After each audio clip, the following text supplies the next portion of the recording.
তালের কাঁচাগোল্লা। আশা করি তোমরা এটা একদম নতুন আর ইউনিক। তোমরা এই নামটা কখনো হয়তো আশা করি শোনোনি। যদি না শুনে থাকো তাহলে কিন্তু এই রেসিপিটা ঝটপট বানিয়ে ফেলো। আর দেখো অসাধারণ কিন্তু কাঁচাগোল্লাটার, আর কালারটা দুর্দান্ত। এই রেসিপিটা একবার বানিয়ে তোমরা কিন্তু ঠাকুরের ভোগ দিতে পারো, আর খুব সহজেই বানিয়ে নিতে পারো। 10 মিনিটের মধ্যে বাড়িতে বানিয়ে নিতে পারবে, আর খেতে জাস্ট অসাধারণ। তাই অবশ্যই এই রেসিপিটা একবার হলেও বানিও। নমস্কার বন্ধুরা, মিস্টার মিসেস কুকিং আরে তোমাদের সকলকে জানাই আর একবার স্বাগত। আবারও চলে এসেছি আবার একটা দুর্দান্ত স্বাদের রেসিপি নিয়ে। আর রেসিপিটা বানাতে একদম কম টাইম লাগে। সামনে কিন্তু জন্মাষ্টমীতে তোমরা বানিয়ে নিতে পারো তাল দিয়ে এরকম দুর্দান্ত স্বাদে কাঁচাগোল্লা, আর সেটা কিন্তু লাগবে 10 মিনিট। তোমরা কিন্তু তাল দিয়ে অনেক রকম রেসিপি বানাও, কিন্তু এই কাঁচাগোল্লাটা অবশ্যই বাড়িতে একবার বানিয়ে দেখো। একদম নতুনত্ব আর দুর্দান্ত স্বাদে খুব সহজেই তোমরা বাড়িতে বানিয়ে ফেলতে পারবে। আর কি করে বানাবে তার জন্য অবশ্যই সাথে থাকতে হবে আর পুরো ভিডিওটা দেখতে হবে। যারা নতুন বন্ধু আছো এখনো পর্যন্ত আমার চ্যানেলটাকে সাবস্ক্রাইব করোনি, তাড়াতাড়ি করে সাবস্ক্রাইব করে নাও। পাশে থাকা বেল আইকনটা ক্লিক করতে একদম ভুলো না। চলো দেখে নেওয়া যাক আজকের রেসিপি তালের কাঁচাগোল্লা। রেসিপিটার জন্য এখানে নিয়ে নিয়েছি আমরা একটা তালটাকে ভালো করে ধুয়ে নিয়েছি। আর এরপরে তালের ওপরের যে খোলাগুলো সেগুলোকে ছাড়িয়ে নেবো আগে। দেখো তালটা যারা ছাড়াতে পারো না তারা কিন্তু ঠিক আমি যেভাবে ছাড়াচ্ছি সেইভাবে কিন্তু তালগুলোকে আগে ছাড়িয়ে নিতে হবে। ঠিক এই রকমভাবে ওপরের খোলাটাকে ফেলে দিয়ে সাইডের যে খোলাগুলোকে সেইগুলো হাত দিয়ে টানলেই কিন্তু একদম তালের খোলাগুলো উঠে আসবে। এরপরে মাঝখান থেকে এরকম ভাগ করে নিলাম। আর এই তালটাতে 3টে আঁটি ছিল, তা ভাগ করে নেওয়ার পরে তালের আঁটিগুলো এরকম হাতের সাহায্যে যদি এইভাবে একটু মেরে নাও তাহলে নরম হয়ে যাবে।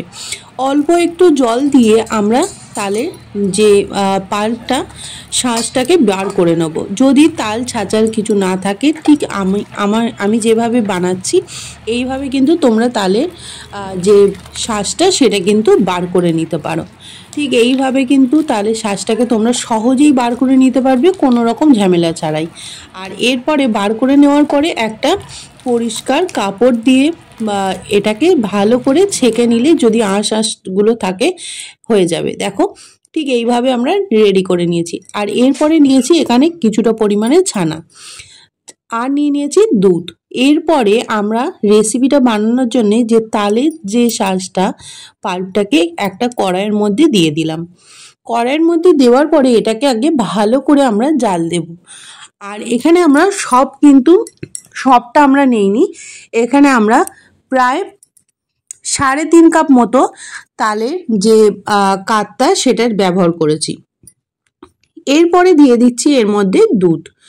ভালো করে ফুটিয়ে নেওয়ার পরে এরপরে এর মধ্যে আমরা দুধটাকে দিয়ে এটাকে কন্টিনিউ নাড়াতে থাকবো। আর দুধটা কিন্তু একদম ফুল ফ্যাট মিল্ক দুধ বা ঘন দুধ এখানে ব্যবহার করেছি। এই রেসিপির জন্য একদম ঘন দুধ এখানে ব্যবহার করতে হবে। আর দুধটা কিন্তু কাঁচা ছিল না, জাল দেওয়াই ছিল। আগেই কিন্তু জাল দিয়ে এটাকে কিছুটা ঘন করে রাখা হয়েছে, তারপরে যেহেতু টাইমটা যাতে কম লাগে তার জন্যে। এরপরে এটাকে আবারও ভালো করে মিশিয়ে দেখো দিয়ে দিচ্ছি গুড়ের বাতাসা। এই রেসিপির জন্য কোনো চিনি ব্যবহার করিনি, এখানে ব্যবহার করেছি গুড়ের বাতাসা। ঠাকুরের জন্য রান্নার জন্য এইভাবে কিন্তু তোমরা আখের গুড় বা গুড়ের বাতাসা ব্যবহার করতে পারো। দেওয়ার পরে এটাকে ভালো করে আবারও মেশাতে থাকবো। আর যত মেশাবো দেখবে এটা ঘন হতে থাকবে, আর যেহেতু এখানে দুধ রয়েছে একদম ক্ষীর মতো হতে থাকবে। আর এখানে অল্প পরিমাণে উষ্ণ গরম দুধ রেখে দিয়ে দিচ্ছি এখানে মিল্ক পাউডার 2 চামচ মতো দিয়ে এটাকে ভালো করে মিশিয়ে নিয়ে এরপরে আবারও এই দুধটাকে আমরা অল্প অল্প করে ঢালবো আর নাড়তে থাকবো। তাতে দেখবে আরও পুরো সুন্দরভাবে দুধটা একদম ক্ষীরের আকারে চলে আসবে, ঠিক দোকানের মতো টেস্ট আসবে। আর এরপরে এটাকে ভালো করে মিশিয়ে যতক্ষণে ফুটছে তার মধ্যে এখানে আমরা অন্য একটা কড়াইয়ের মধ্যে দিয়ে দিয়েছি ঘি। 1 চামচ মতো ঘি দিয়ে এখানে ছানাটাকে আমরা আগে ভালো করে মিশিয়ে নেব। একটু ঘিয়ের সাথে একটু যদি কড়াতে নাড়িয়ে নাও তাহলে দেখবে ছানাটার টেস্টটা খুব সুন্দর আসে। আর এই ছানাটা যেহেতু আমি বাড়িতেই বানিয়েছি, তাই এই আলাদা করে কিভাবে ছানা বানানোর পদ্ধতিটা দেখালাম না, আমি কিন্তু এর আগের অনেকগুলো ভিডিওতে সেটা আছে। এরপরে এটাকে ভালো করে ছানাটাকে কড়াইয়ের সাথে নাড়িয়ে নিয়ে আমরা একটু এলাচ দিয়ে নামিয়ে দিয়েছি। আর এখানে দেখো দুধটা ফুটে সাইডে একদম ঘন হয়ে এসছে, খুব সুন্দর হয়ে এসছে আর খুব সুন্দর একটা গন্ধ বার হয়েছে। এর মধ্যে আমি আলাদা করে কোনো এসেন্স ব্যবহার করিনি, আর এটা যেহেতু তালের একটা খুব সুন্দর গন্ধ আছে, তাই কোনো রকম আলাদা করে এসেন্স ব্যবহার করিনি। দিয়ে দিচ্ছি এর মধ্যে ছানাটা দেওয়ার পরে এটাকে আবারও খুব ভালো করে মেশাতে থাকবো।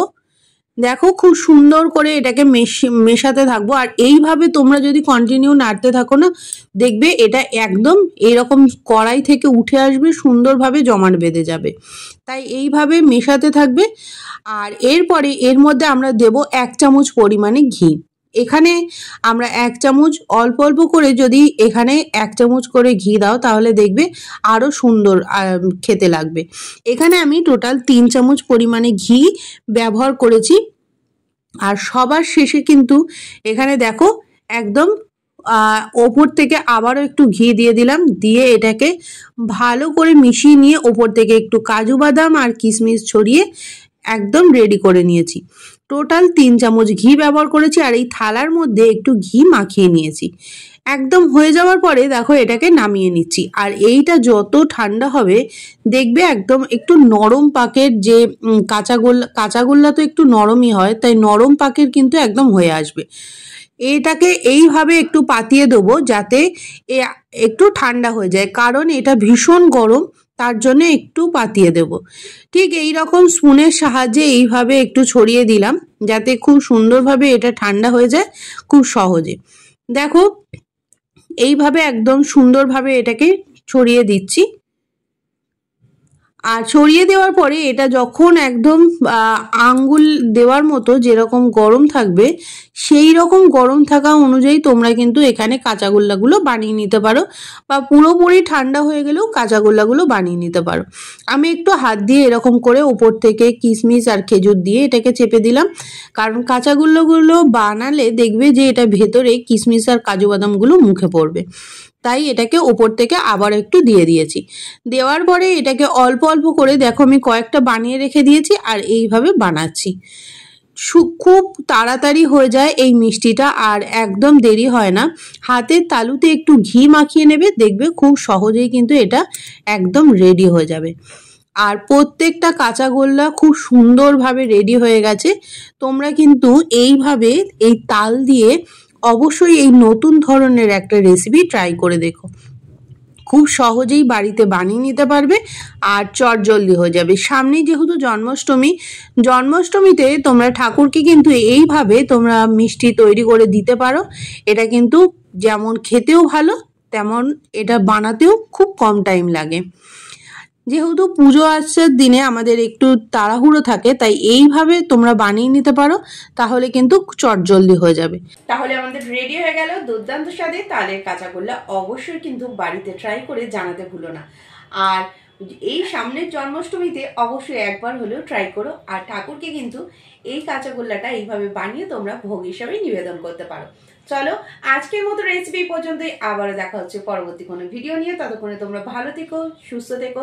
আর যারা নতুন বন্ধু আছো এখনো পর্যন্ত ভাবছো কি করব, আরে না ভেবে তাড়াতাড়ি করে সাবস্ক্রাইব করে নাও, পাশে থাকা বেল আইকনটা ক্লিক করতে একদম ভুলো না।